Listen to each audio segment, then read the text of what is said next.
This is Channel 4 Breaking News.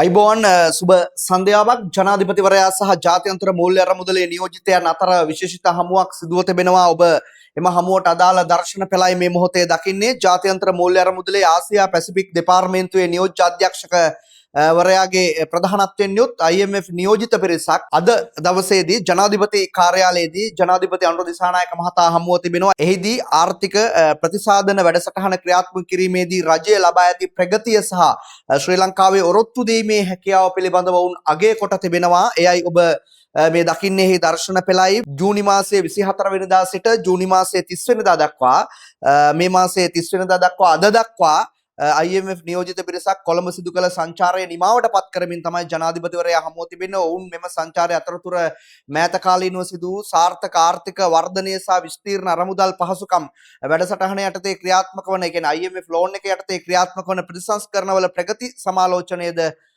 සිදු කර තිබෙන බවට තමයි මේ මොහොතේ වාර්තා වන්නේ. රජය විසින් ආර්ථිකයේ මෙහෙයුණු ලබන ආකාරය ජාත්‍යන්තර මූල්‍ය අරමුදලේ ඉමහත් ඇගීමට ලක්ව තිබෙන බවට මේ මොහොතේ වාර්තා වී තිබෙනවා. දැන් අපි මෙහි දර්ශන වෙත යනවා. ඔවුන් කරන ප්‍රකාශය වෙත අපි යනවා.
I wanted to first begin by congratulating you and commending you and your government on the remarkable economic turnaround that Sri Lanka has achieved in recent years, in particular with the macroeconomic stabilization.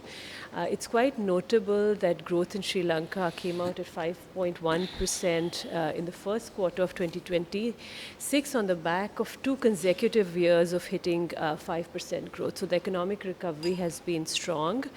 We also note that tax revenues have doubled to over 15% in 2026, the highest level in more than 2 decades. In many IMF programs, increasing the tax to GDP revenue is one of the most difficult and elusive tasks, and it's quite commendable that Sri Lanka has achieved that. In addition, inflation has been within target since mid-2023. I think this is very welcome. All signs of macroeconomic stabilizations.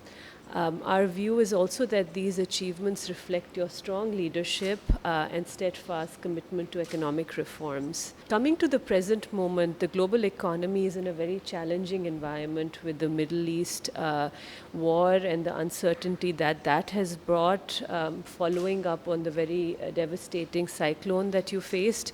So it's a time of repeated shocks.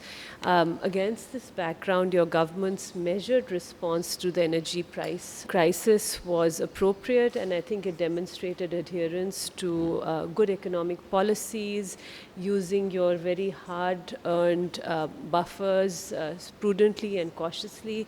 These are very welcome developments, and I think given that the global environment is one where we are facing one shock after the other, it's important to stay the course and sustain the economic reform momentum to strengthen buffers and resilience of the economy. Let me start out by thanking you and your staff for the very good engagement and productive discussions we had this week.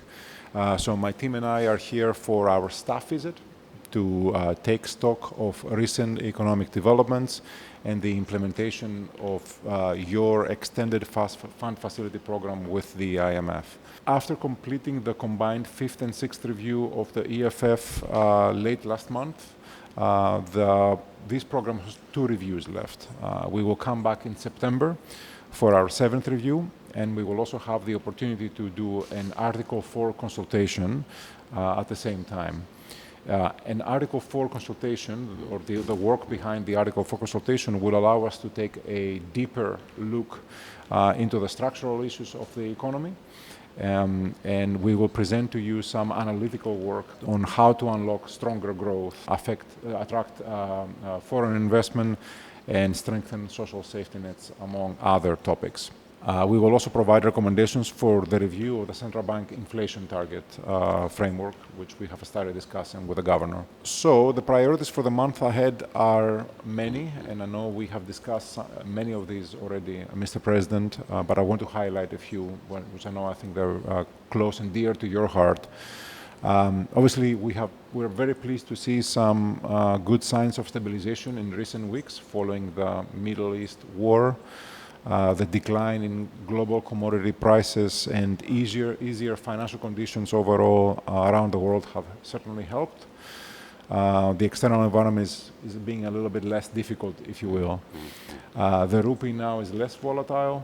The central bank is rebuilding its reserves, and there are good indications that growth is continuing uninterrupted in the domestic economy. The support you provided in early April with the 100 billion rupee relief package was measured and was timely and helped cushion some of the blows from the external shocks. Mr. President, with respect to the EFF, I want to say at the previous board meeting of the IMF, we had characterized program performance as generally strong, giving acknowledgement to the significant achievements that you have accomplished. විශේෂයෙන්ම මෙහිදී සඳහන් කරන්නේ ශ්‍රී ලංකාවේ ඔරොත්තු දීමේ හැකියාව ජාත්‍යන්තර මූල්‍ය අරමුදල ඇගීමට ලක් කරන බවටයි ජනපතිවරයාගේ ප්‍රතිසංස්කරණ වැඩපිළිවෙල සඳහා සහයෝගය ලබා දෙන බවටත් ඔවුන් කියනවා. ඒ වගේම තමයි ආර්ථිකය යථා තත්ත්වයට පත්වීමේ සැබෑ ප්‍රතිලාභ ජනතාවට හිමිවන ආකාරය පිළිබඳවත් ඔවුන් කතා කරනවා. බලශක්ති අර්බුදයේ හමුවේ දැක් වූ දූරදර්ශී ප්‍රතිචාර යහපත් ආර්ථික ප්‍රතිපත්තියක් සඳහා වන රජයේ කැපවීම පේන බවට කියන ලෝක යුද්ධයත් එක්ක ලොකු බලශක්ති අර්බුදයක් ආවා. හැබැයි මේ රට බලශක්ති අර්බුදයට ඉතාම දූරදර්ශී ලෙස ජනාධිපතිවරයාත් ආණ්ඩුවත් මුහුණ දුන්නා. ඒ මුහුණ දුන්න ආකාරය මුහුණ නැගීමට මෙතනදී ලක් කරනවා.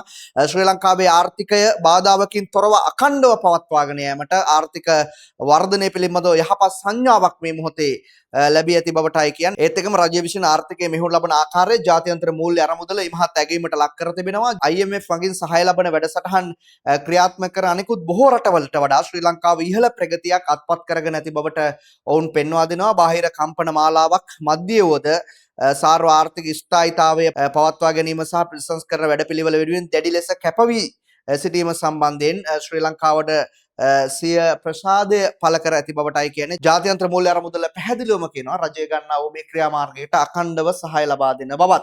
ඒ සමගින් අපි දැනට සමු ගන්නවා රැඳී සිටින්න මේ channel 4. This is Channel 4 Breaking News.